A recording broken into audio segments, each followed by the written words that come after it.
What are plastics made of? Can you just start touching on that?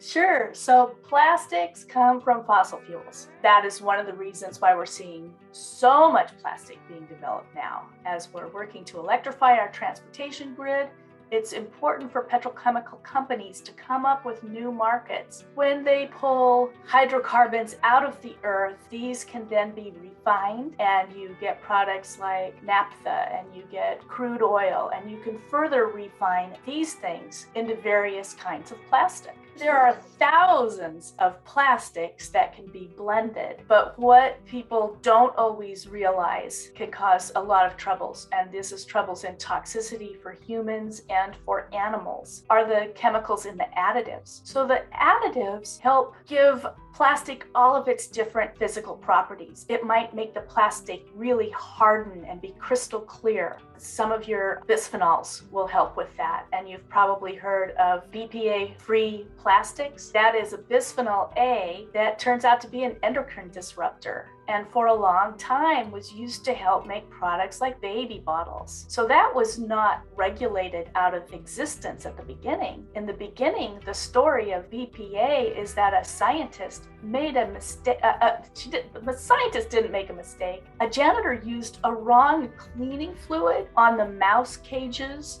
or the rat cages for an experiment, trying to understand why women over the age of 40 had more chromosomal abnormalities in their babies. So that's what this researcher was trying to find out. And when this wrong cleaning fluid got used on these polycarbonate cages, suddenly her control rat's readings went through the ceiling. Her experiment was shot, and it was shot because there had been a chemical reaction that released something that was affecting these rats. So the science community started delving into this, and they found this BPA and started communicating this to moms. Make sure you're not using products with BPA for your children. It affects the eggs of an exposed woman's fetus. It doesn't affect the fetus. It is going to affect the grandchild of the exposed woman. And many companies took BPA out, not because of regulations that later followed, but because their customers were demanding that there not be BPA, and we saw BPA free on all kinds of labels. The problem is other BPs were substituted in, and we know nothing about those other BPs. It's a cautionary tale that there are things inside of our plastic that are like BPA and things that are far worse. Particularly problematic are the chemicals that make things fire resistant or grease and water resistant. So when you get a fast food sandwich wrapped in a little bit of paper that's shiny and obviously has some kind of a plastic coating on it, what's in that coating to protect the grease from getting through to the paper? It might be something called a PFAS chemical. And PFAS chemicals are under the gun right now and in a lot of headlines, and are being regulated out by certain states and more municipalities because they have persistent organic particles that don't leave the system. They accumulate in organs, and when plastics are degrading in the ocean and fish are ingesting some of these additives, they start accumulating. It moves up the food chain, and we have dangerous chemicals now showing up, and we also have microplastics and nanoplastics showing up in our actual blood. So it's not just the microplastics. It's what are the additives in them? And those additives, some are known to be very dangerous, and we don't know what they're doing in our bodies. A lot of people say, well, it's tiny, tiny amounts. But if it's an endocrine disruptor, it only takes a tiny amount to change the body and impact next generations. And the total burden of all the plastic that we're ingesting from our food, from the microplastics that come off when we twist a plastic top off of a plastic bottle, all those little microplastics throughout the body, what is the total body burden? It's not just the tiny, tiny bits.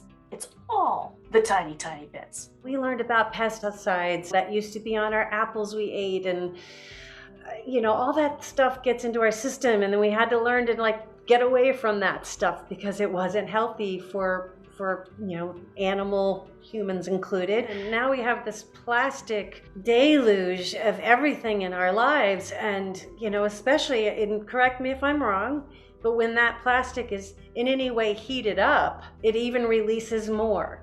never use plastic in the microwave when you're heating up your food. You don't want to leave your plastic water bottles in the car because they get warm. Anything where plastic meets heat, you're taking in the chemicals from that plastic.